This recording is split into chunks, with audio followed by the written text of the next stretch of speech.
Today is February 6th, just 4 days before the trade deadline on February 10th.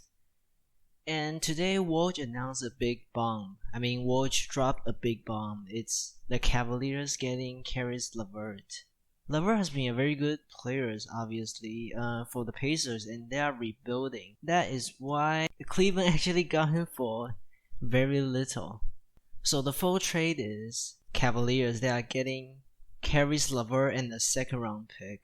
And then the Pacers receive only Ricky Rubio. I thought he's out for the entire season. That's the only player that Indiana obtained. He suffered a torn ACL in late 2021. So he's just there to match the salary. So on the picks, they do receive the 2022 first round pick from the Cavaliers, and it's lottery protected, but we all know that Cavs are gonna make the playoffs. And on top of LeVert, they may be even a true contenders now. And they got 2 second round picks. So this package, I'm not really sure. Maybe LeVert wants to go to contenders, because I was so confused. Because the Kings can probably give a better deal than this. But maybe the Kings doesn't want LeVert because he's a guard. He can play a wing, but I'm not sure about his defense. Okay, but this is a very good trade for the Cavaliers. They will now have Garland, LeVert, Markkanen, Mobley, and Jarrett Allen. And LeVert and Allen back to the same thing again. They were in Brooklyn before the Harden trade, of course. And yeah, the Cavaliers, they are just a surprising team. And also, Pacers and Cavaliers, they are playing right now. But I don't think LeVert can play. Imagine he just go to the different team and do a jersey swap. That would be funny. So the first glance, I thought Okoro is gone. That's my original thought on the trade. I was like, Pacers could probably snag Okoro because he has struggled the first 2 seasons so far, and especially the offensive part of his game. Defense, I'm sure he's pretty good. He's known for his defense, but the offense just not yet there. But I guess the Pacers, they don't really want that much. But this means Pacers are getting there are only 4 days to get rid of Sabonis, Brogdon, and Turner. Kings might land one of them. And come on, the Kings should make a trade. So recently Fox has been out for the past 6 games due to sore ankle or something. But Davion Mitchell has been kind of amazing offensively. He averages about close to 19 points as the starter for the Kings. And Halliburton, they can kind of coexist. And Davion continues to play the elite defense and giving people off nights as his nickname. And Halliburton, he dished out 17 assists last night. So, is Fox the odd man out here? Can they 3 play on the court for the same time? It's kind of short.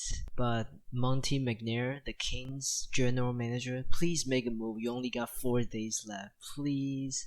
If the Kings somehow make the 10th seed with a 32 or 30 and 52 record, no one would be happy. And they probably won't even make it to the real playoffs. Jeremy Grant, that's not really a good trade for the Kings. I don't think that's a good trade. Simply because he wants a ton of money. And he's not that young. He's 27. Compared to Halliburton and Davion. Davion is older than Halliburton. I'm not sure, but yeah, but they are just so much younger. And that's trade. Buddy Hield is probably there for the salary. And please Kings make a trade. I actually recently canceled my Kings subscription on League Pass because they suck.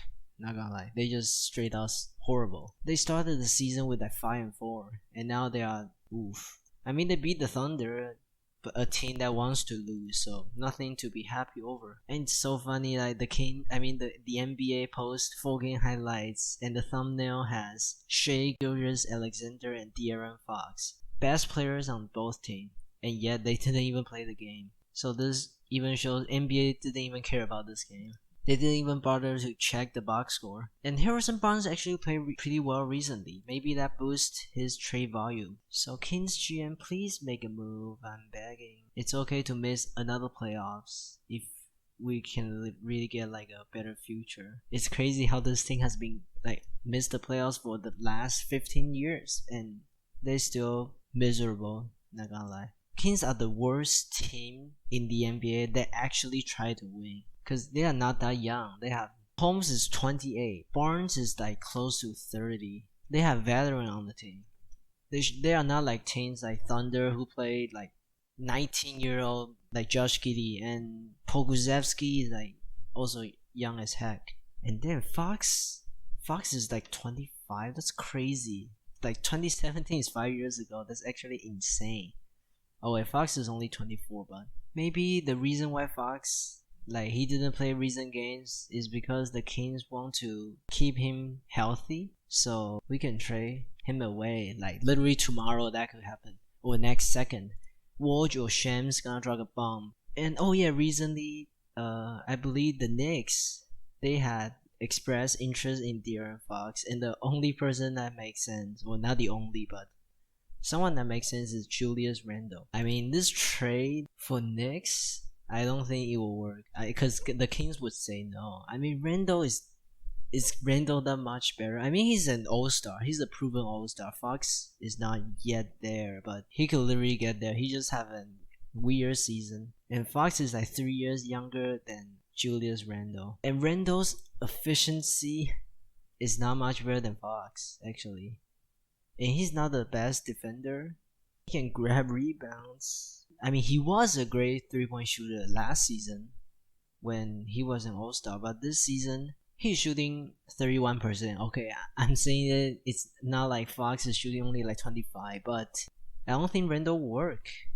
Like Kings' interior defense is horrible, so I think if you can get Turner, that would be a better choice. But Fox for Turner is obviously too much, especially they are like selling. They are like a selling team. I mean, for Turner or even I believe the Bulls and Hawks, they have interest on Harrison Barnes. I think the Kings will want Radish, but he got traded to the Knicks for Kevin freaking Knox. I mean, no disrespect, but Kevin Knox for Ken Radish, it just doesn't equal. And maybe the Bulls, maybe Kings can get Patrick Williams, even though that means no playoffs probably, because I mean Williams is out for the season, but he has shown he's a good 3-and-D player.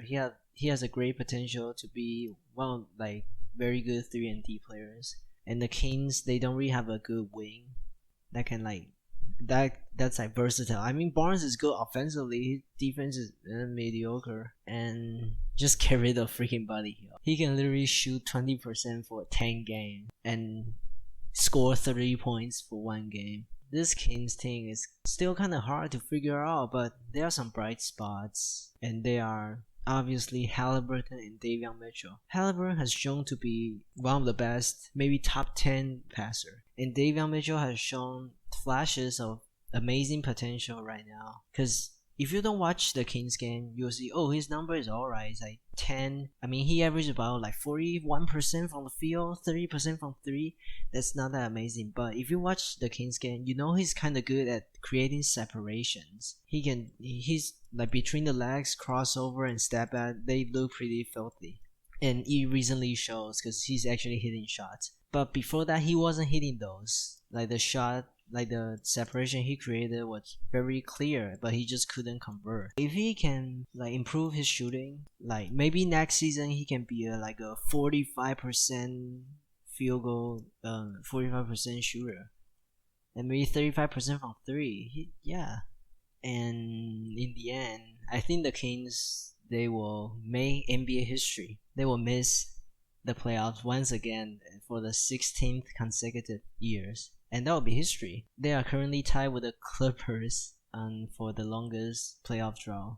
And Monty McNair, just do something. Oh my god, please. Kings fans are begging you. City, this team deserves better. Like the support, even the Kings are being this bad, there are still crowds. There are still fans going to the game. Yeah, what can I say? Sacramento proud.